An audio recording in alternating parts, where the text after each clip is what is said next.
নমস্কাৰ এই মুহূৰ্তত লৈ আহিছো এটা বিশেষ খবৰ ৰাজ্যবাসীৰ বাবে এবাৰ কেবিনেটত কেইবাটাও বৃহৎ সিদ্ধান্ত গ্ৰহণ কৰা হৈছে আপুনিও লাভালাভ হ'ব এই সিদ্ধান্তত মুখ্যমন্ত্ৰীৰ কেইবাটাও বৃহৎ ঘোষণা কৰিছে মুখ্যমন্ত্ৰীয়ে সবিশেষ লৈ আহিছো এই মুহূৰ্তত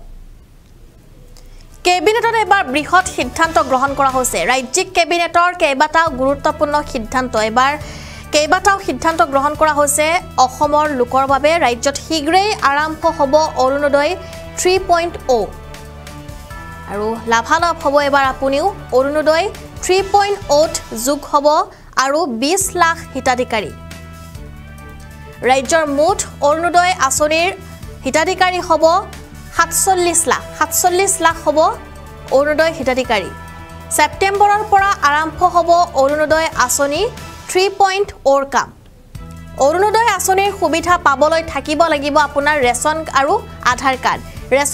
কাৰ্ড থাকিব লাগিব হেয়া বাধ্যতামূলক আনহাতে নিযুত মইনা আঁচনিৰ প্ৰপত্ৰ বিতৰণ কৰা হ'ব 7 আৰু 8 আগষ্টত এই দিনটো হৈছে গুৰুত্বপূৰ্ণ 7 আৰু 8 আগষ্টত দিয়া হ'ব নিযুত মইনাৰ আঁচনিৰ প্ৰপত্ৰ আৰু এইবাৰ জন্মৰ প্ৰমাণপত্ৰৰ লগতে শিশুৱে লাভ কৰিব আধাৰ কাৰ্ড ৰাজ্যৰ 13খন মেডিকেল কলেজত পাইলট প্ৰজেক্ট হিচাপে উপলব্ধ হ'ব আধাৰ কেন্দ্ৰ পিছৰ পৰ্যায়ত জিলা হাস্পতালসমূহতো উপলব্ধ হ'ব আধাৰ কেন্দ্ৰ এয়া মুখ্যমন্ত্ৰীৰ বৃহৎ ঘোষণা কৃষকসকলৰ বাবে গাঁৱে গাঁৱে গৈ চৰকাৰে সংগ্ৰহ কৰিব কৃষকৰ ধন কৃষকসকলৰ বাবেও ভাল ঘোষণা কৰা হৈছে কৃষকৰ পৰা 30,000 মেট্ৰিক টন ধান ক্ৰয় কৰাৰ লক্ষ্য এবাৰ চৰকাৰৰ আৰু টোল ফ্ৰী নম্বৰত ফোন কৰি কৃষকে লাভ কৰিব এই সুবিধা কৃষকসকলৰ বাবে অনা হৈছে ভাল খবৰ গুৱাহাটী উত্তৰ গুৱাহাটীত সংযোগী দলঙৰ নিৰ্মাণ ব্যয় বৃদ্ধি কৰা হ'ব 30 কোটি টকা আৰু পূৰ্বে যেটো 26,000 কোৱা হৈছিল আৰু 2025 জুনত উদ্বোধন কৰা হ'ব গুৱাহাটী উত্তৰ গুৱাহাটীৰ দলং চৰকাৰী চিকিৎসাৰ ব্যয় বৃদ্ধি সন্দৰ্ভত মুখ্যমন্ত্ৰীৰ এয়া মন্তব্য দুখীয়া লোকৰ ওপৰত একো প্ৰভাৱ নপৰে বুলি উল্লেখ কৰিছে মুখ্যমন্ত্ৰীয়ে কিয়নো চিকিৎসালয়সমূহৰ সন্দৰ্ভত এক নতুন সিদ্ধান্ত গ্ৰহণ কৰা হৈছে আৰু সেই সিদ্ধান্ত কিন্তু দুখীয়া লোকৰ ওপৰত প্ৰভাৱ নপৰে বুলি উল্লেখ কৰিছে মুখ্যমন্ত্ৰীয়ে পুনৰ এবাৰ জনাবলৈ চেষ্টা কৰিম ৰাজ্যিক কেবিনেটৰ কেইবাটা গুৰুত্বপূৰ্ণ সিদ্ধান্ত এবাৰ ৰাজ্যত শীঘ্ৰেই আৰম্ভ হ'ব অৰুণোদয় 3.0 অৰুণোদয় 3.0 যোগ হ'ব আৰু 20 লাখ হিতাধিকাৰী ৰাজ্যত অৰুণোদয় আঁচনিৰ মুঠ হিতাধিকাৰী হ'ব 47 লাখ সেপ্টেম্বৰৰ পৰা আৰম্ভ হ'ব অৰুণোদয় 3.0 কাম অৰুণোদয় আঁচনিৰ সুবিধা পাবলৈ হলে থাকিব লাগিব আপোনাৰ ৰেচন কাৰ্ড আৰু আধাৰ কাৰ্ড আনহাতে নিযুত মইনা আঁচনিৰ প্ৰপত্ৰ বিতৰণ কৰা হ'ব আগষ্ট মাহৰ 7 আৰু 8 তাৰিখে আৰু এবাৰ জন্মৰ প্ৰমাণপত্ৰৰ লগতে শিশুৱে লাভ কৰিব আধাৰ কাৰ্ড ৰাজ্যৰ 13খন মেডিকেল কলেজত পাইলট প্ৰজেক্ট হিচাপে উপলব্ধ হ'ব আধাৰ কেন্দ্ৰ পিছৰ পৰ্যায়ত জিলা হাস্পতালসমূহতো উপলব্ধ হ'ব আধাৰ কেন্দ্ৰ কৃষকসকলৰ বাবে গাঁৱে গাঁৱে গৈ চৰকাৰে সংগ্ৰহ কৰিব এবাৰ কৃষকৰ ধন কৃষকসকলৰ বাবে এটা ভাল খবৰ কৃষকৰ পৰা 30,000 মেট্ৰিক টন ধান ক্ৰয় কৰাৰ লক্ষ্য এবাৰ চৰকাৰৰ টোল ফ্ৰী নম্বৰত ফোন কৰি কৃষকে লাভ কৰিব এই সুবিধা গুৱাহাটী উত্তৰ গুৱাহাটী সংযোগী দলঙৰ নিৰ্মাণ ব্যয় বৃদ্ধি কৰা হ'ব আৰু এবাৰ 30 কোটি টকালৈকে বৃদ্ধি কৰা হৈছে ক্ষমা কৰিব 30 কোটি টকালৈকে বৃদ্ধি কৰা হৈছে আৰু পূৰ্বে যেটো 2600 কোটি টকা আছিলে দলংখনৰ নিৰ্মাণ ব্যয় কিন্তু হেয়া এতিয়া বৃদ্ধি কৰা হৈছে আৰু হেয়া এতিয়া হৈছে 30 কোটি টকালৈকে 2025 জুনত উদ্বোধন কৰা হ'ব গুৱাহাটী উত্তৰ গুৱাহাটী সংযোগী দলং চৰকাৰী চিকিৎসাৰ ব্যয় বৃদ্ধি সন্দৰ্ভত মুখ্যমন্ত্ৰীৰ মন্তব্য যে দুখীয়া লোকৰ ওপৰত একো প্ৰভাৱ নপৰে এই মুহূৰ্তত আমি তেওঁৰ এই কেটা গুৰুত্বপূৰ্ণ মন্তব্য শুনাবলৈ চেষ্টা কৰিম অৰ্থাৎ অৰুণোদয় আমি প্ৰথম আৰম্ভ কৰিছিলোঁ 19 লাখ হিতাধিকাৰীৰে অৰুণোদয় 2.0 আমি সামৰি লৈছিলোঁ 27 লাখ হিতাধিকাৰী এতিয়া অৰুণোদয় 3 আমি সিদ্ধান্ত লৈছোঁ যে আৰু আমি 20 লাখ হিতাধিকাৰী এই আঁচনিৰ আমি অধীনলৈ আনিব খুজিছোঁ যদি 20 লাখ হিতাধিকাৰীক এই আঁচনিৰ অধীনলৈ আনো তেতিয়াহ'লে এই আঁচনিৰ অধীনত বেনিফিটেড পৰিয়ালৰ সংখ্যা ৪৭ লাখলৈকে বৃদ্ধি পাব। আমি অৰুণোদয় 2.0 আধাৰ আৰু ৰেচন কাৰ্ডৰ লগত জড়িত নাছিলে। তাৰ কাৰণে মই যোৱাকালি পৰহি যেতিয়া উপায়ুক্তৰ সন্মিলন আৰম্ভ হৈছিল, মই কৈছিলোঁ যে কিছুমান অৰুণোদয় হিতাধিকাৰী অবাঞ্ছিত লোকৰ হাতলৈকেও যোৱাৰ কিছু তথ্য আমাৰ হাতলৈ নিৰ্বাচনৰ সময়ত আহিছিলে। সেইকাৰণে এইবাৰ আমি সিদ্ধান্ত কৰিছোঁ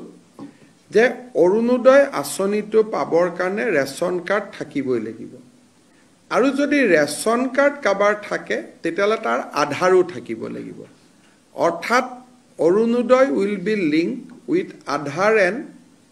ৰেচন কাৰ্ড। সেইকাৰণে বৰ্তমানলৈকে পাই থকা অৰুণোদয় হিতাধিকাৰী আৰু নতুনকৈ 20 লাখ যি হিতাধিকাৰী হ'ব, তাৰ কাৰণে এটা নতুন নিৰ্বাচনী প্ৰক্ৰিয়া এটা আৰম্ভ হ'ব। অৱশ্যে যেতিয়ালৈকে নতুন বেনিফিচিয়াৰী নিৰ্বাচন নহয় তেতিয়ালৈকে পুৰণাসকলে অৰুণোদয় পাই থাকিব। কিন্তু যেতিয়া নতুন হিতাধিকাৰী হ'ব, বৰ্তমানে পাই থকা সকলোৱে নাপাবও পাৰে। যদি তেওঁলোকৰ ৰেচন কাৰ্ড নাই বা তেওঁলোকৰ আধাৰ নাই, তেতিয়া তেওঁলোকে নাপাবও পাৰে। অহা ছেপ্টেম্বৰ মাহৰ পৰা আমি অৰুণোদয় হিতাধিকাৰী 0.3 কাৰণে অৰুণোদয় 0.3 এই হিতাধিকাৰী নিৰ্বাচনৰ প্ৰক্ৰিয়াটো আমি আৰম্ভ কৰিম। আৰু এই কামটো যাতে খুব সুষমভাৱে, কাৰণ অৰুণোদয় হিতাধিকাৰী প্ৰায় ডাবুল হৈ যাব, আজিতকৈ দুগুণ হৈ যাব। আজি 27 লাখ আছে, তেতিয়া প্ৰায় 47 লাখ হ'ব। ডাবুল